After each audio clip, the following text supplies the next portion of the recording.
This chapter of Bite-Sized Tales includes imagery preceding self-harm. There is no graphic description, but the overall theme is present. Listener discretion is advised.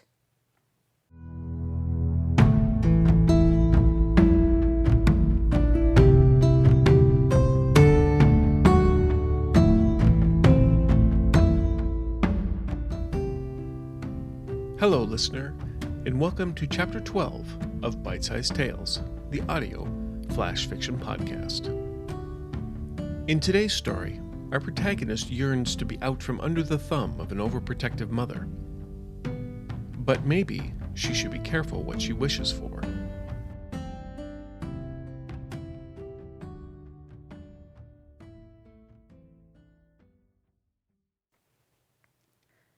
A Light in Your Darkness. Written and read by Dot Moore. You must look frightened if we are to pull off this farce. The realms will take more convincing than you may expect, and if we are to be together, you must play your part. I looked to him for reassurance, for a glimpse of the kindness he once showed me. Moments carried on in the upper world as months passed in his kingdom. I'd grown fond of his affections and nearly started to think love bloomed between us, but nothing can grow here. Nothing can truly live amongst the dead. He convinced me that this was the only way for us to be together, but I should have known better. Love does not begin with lies and deception, but with one's truest nature and desires. I wished for an escape, and he was more than willing to provide it. He searched for new life in his realm, and I was the key. I don't believe he ever anticipated feeling anything more than an obligation to our arrangement. The past month has shown me that behind those haunting yellow eyes lies a soul needing just as much tending as the garden I've been tasked to grow. So I will sow the seeds. I will work my hands through this ashen soil, and my life will emerge from his darkness. Mother always told me that temptation would be my greatest failure.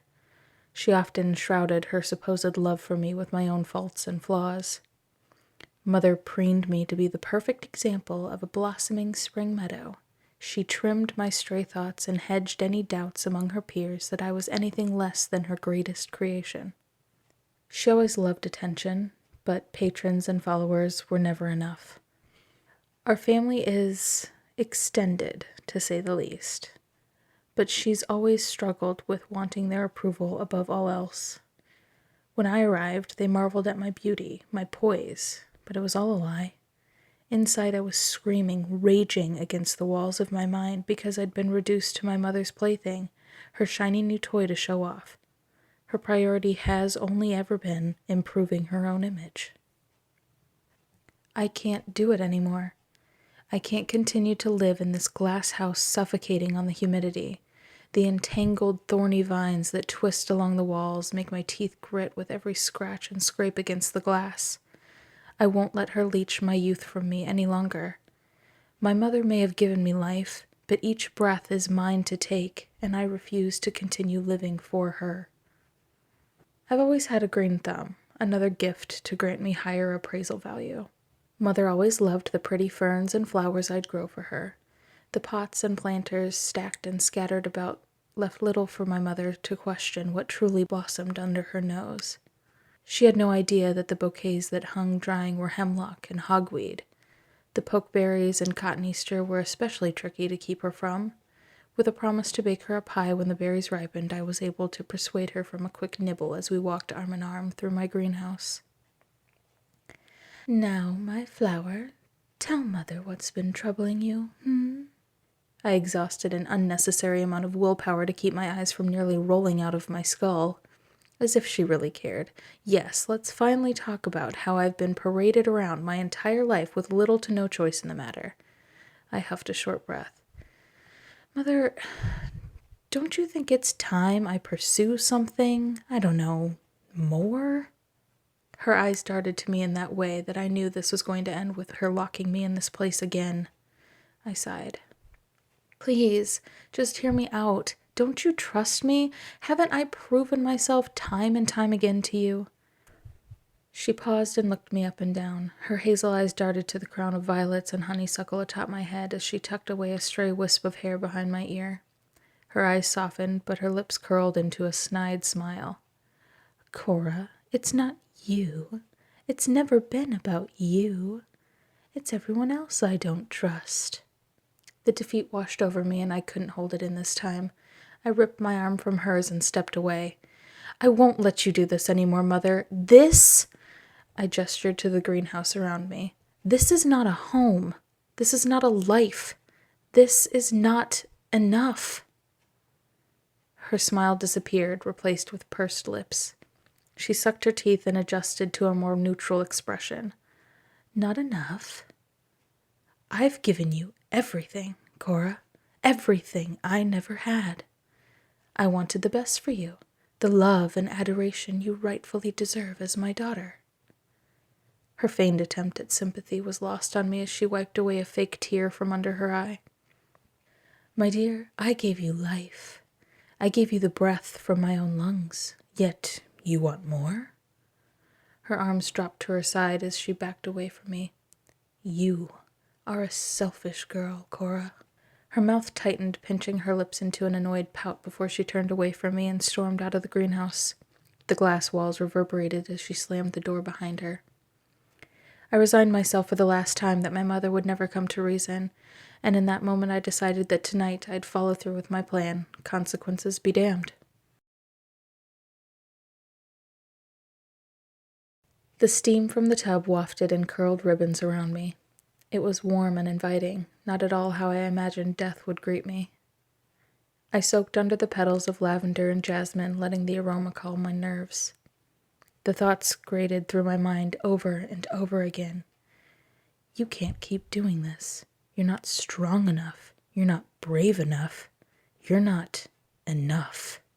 Tears welled in my eyes and slipped down my cheeks. I let out a soft sob as I curled forward, hugging my knees to my chest.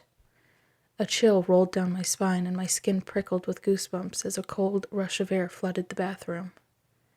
I shivered and looked up to see darkness flooding the room from the doorway.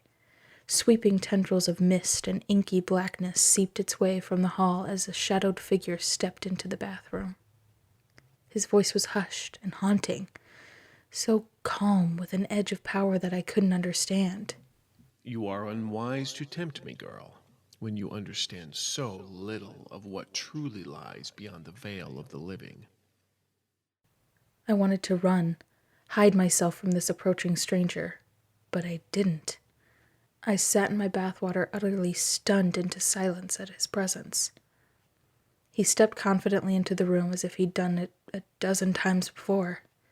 His hands rested comfortably in the pockets of his black trousers as he made his way towards me.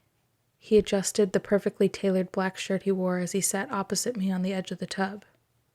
He leaned forward without hesitation to gently hold my chin between his thumb and forefinger and whispered between us. Death is merely the beginning for you and I, my queen.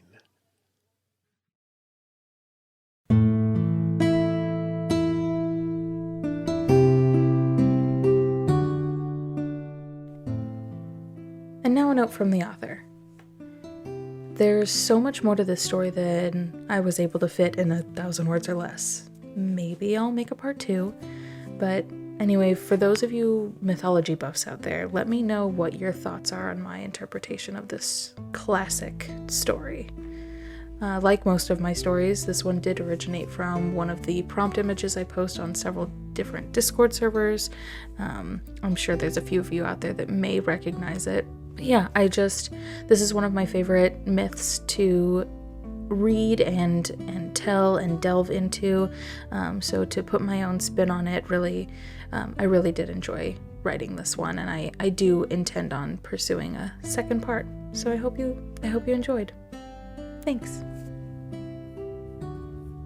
This chapter of Bite-Sized Tales has been brought to you under a Creative Commons Attribution, Non-Commercial, No Derivatives 4.0 International License. Intro and outro music is Fantasy Motion by Alexander Nakarada, provided under Creative Commons 4.0 license. If you've enjoyed what you've heard today, we greatly appreciate reviews and recommendations to your friends. For more information about our authors, please visit bitesizedtales.com. We look forward to reading to you next time.